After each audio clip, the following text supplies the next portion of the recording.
11th February. No sacrifice too great. 1 Kings chapter 8 verse 5. Also King Solomon and all the congregation of Israel who were assembled with him were with him before the ark, sacrificing sheep and oxen that could not be counted or numbered for multitude. Japanese folklore tells of a rice farmer whose land overlooked the village where his friends lived.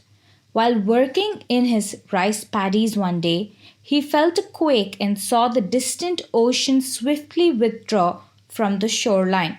He knew there would soon be a devastating tidal wave. In the valley below, he saw his neighbors working fields that soon would be flooded. They would have to run to his hilltop or die. His rice barns were dry as tinder. To get the people quickly to higher ground, the farmer set fire to his barns and then rang the fire gong. His neighbors saw the smoke and rushed up the hill to help him. When they looked back from their place of safety, they saw the tidal wave wash over the fields they had just left.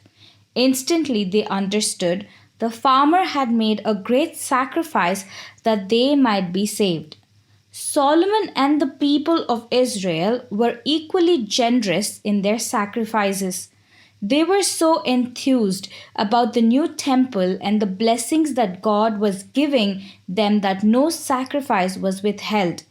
They brought so many sheep and oxen for offerings that they couldn't be counted. They loved God so much that no sacrifice was too great.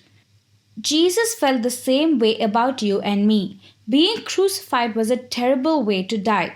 To be separated from his Father was even worse. Matthew chapter 27 verse 46. Yet he loved us so much that no sacrifice was too great. The writer of Hebrews says that Jesus endured the cross for the joy that was set before him. Chapter 12 verse 2. Our salvation made it all worthwhile. Knowing how Jesus Christ feels about you, how does that make you feel about him? Since no sacrifice was too great for him to make for you, what should your response be? Is there any sacrifice too great to make for him? Jesus gave his all. What do you have that you need to give to him today?